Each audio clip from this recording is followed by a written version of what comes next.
वही केंद्रीय कैबिनेट की बैठक खत्म हो चुकी है। कैबिनेट बैठक में कई अहम फैसलों पर मंजूरी दी गई है। आपको बता दें, केंद्रीय कैबिनेट की जो बैठक है वो खत्म हो चुकी है। प्रधानमंत्री मोदी की अध्यक्षता में इस बैठक का आयोजन किया गया था।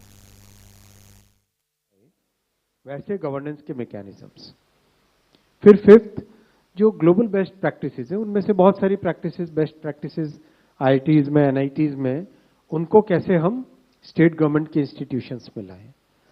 ये फंडिंग जो होगी वो परफॉर्मेंस लिंक्ड फंडिंग होगी और जो अचीवमेंट आएगा उसके बेसिस पे इंस्टीट्यूशंस को और फंड्स दिए जाएंगे।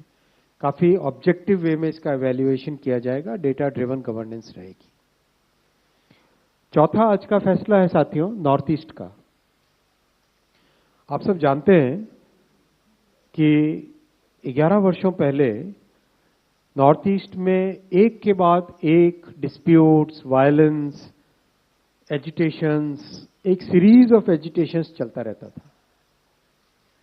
नॉर्थ ईस्ट में इन्वेस्टमेंट कैसे जाएगा, शांति रहे, लॉ एंड ऑर्डर मेंटेन हो, बड़ा एक चैलेंज था।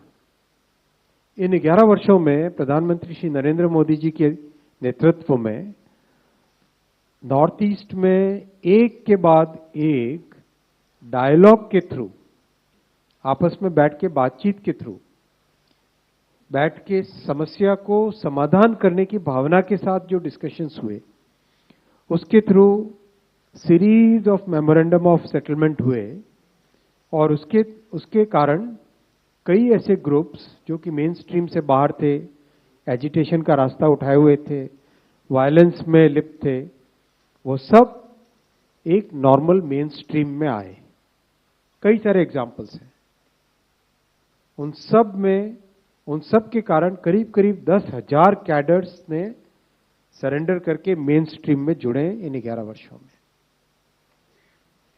यूपीए के टाइम में 500, 550, 600 करोड़ का कुछ ओवरऑल वहां पे ग्रांट ज्यादा था, न उसका इंप्लीमेंटेशन होता था ढंग से, केवल एक खाना पूर्ति जैसा था। एनडीए में इन 11 वर्षों में मेमोरेंडम होना, बातचीत और एकदम रियलिस्टिक प्रैक्टिकल तरीके से बातचीत, फिर उनके लिए स्पेशल पैकेज बनना, उस पैकेज का इंप्लीमेंटेशन होना और इंप्लीमेंटेशन के बाद में उसका फॉलोअप, रिजल्ट मेन स्ट्रीम में इंटीग्रेट करना और उनकी सोसाइटी के हर आयाम को और उनके जो विशेष रिक्वायरमेंट्स हैं उनको ध्यान में रखते हुए ये सारे प्रोग्राम्स बने। तो अभी रिसेंट टाइम्स में 4 और नए मेमोरेंडम ऑफ सेटलमेंट हुए हैं असम और त्रिपुरा में। उन चारों के लिए स्पेशल डेवलपमेंट पैकेज बनाए, वो आज कैबिनेट में अप्रूव हुआ। इसमें टोटल 7,250 करोड़ रुपीस का ये पैकेज है, जिसमें से 4,250 करोड़ रुपीस सेंट्रल गवर्नमेंट से आएंगे और 3,000 करोड़ रुपीस स्टेट गवर्नमेंट के। इस 4,250 करोड़ रुपीस में बेसिकली ये जो 4 कंपोनेंट्स हैं वो आपके सामने हैं। सबसे पहला आसाम में है, आदिवासी ग्रुप्स ऑफ आसाम के साथ। फिर दूसरा है आसाम में ही दिमासा नेशनल लिबरेशन आर्मी और दिमासा पीपल सुप्रीम काउंसिल के बारे में के साथ। तीसरा again United liberation front of Assam के साथ, उनके कुछ ग्रुप्स थे उनके साथ। और चौथा ऑल त्रिपुरा टाइगर फोर्स और national liberation front of Tripura. इन चारों के साथ जो डिस्कशन होके जो मेमोरेंडम ऑफ सेटलमेंट बना, उसके हिसाब से ये प्रपोजल्स अप्रूव हुए।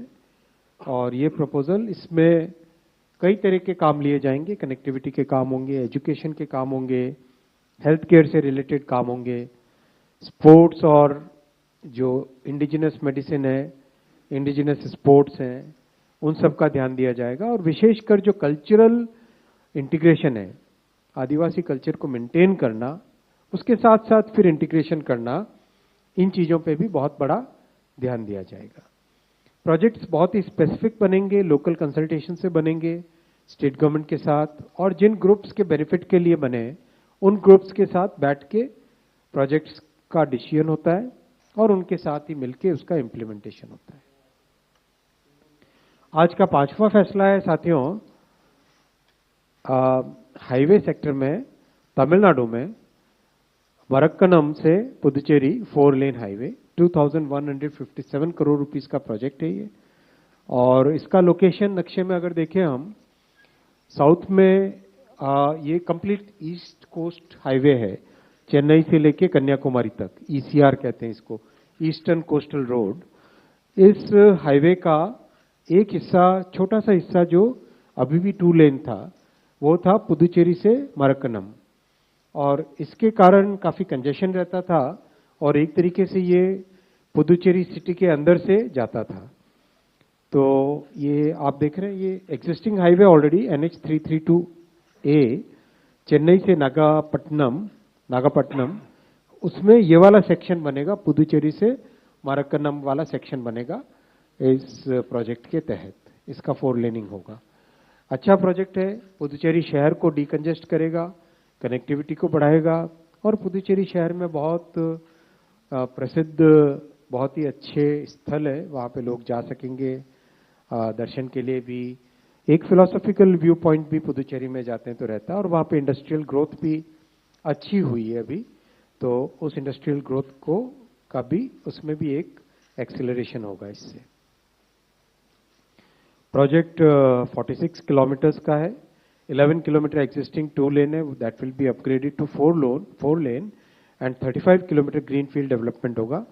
Mostly project will be bypassing Puducherry town, जिससे कि उसके आउटस्कर्ट से निकलेगा। हाँ ठीक है ना, ये NHI, हाँ उसके आउटस्कर्ट से निकलेगा, और हाइब्रिड एन्युटी मॉडल से बनेगा। कंसेशन पीरियड 17 ईयर्स का है और कंस्ट्रक्शन पीरियड 2 ईयर्स का है।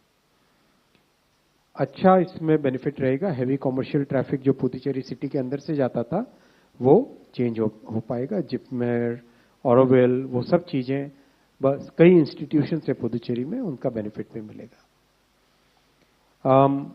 ओवरऑल साथियों, इंफ्रास्ट्रक्चर में इस थर्ड प्रधानमंत्री जी की इस ऐतिहासिक तीसरी टर्म में बहुत इन्वेस्टमेंट्स हुए हैं। आज के अगर इन्वेस्टमेंट्स को और हम जोड़ें तो 10,51,000 करोड़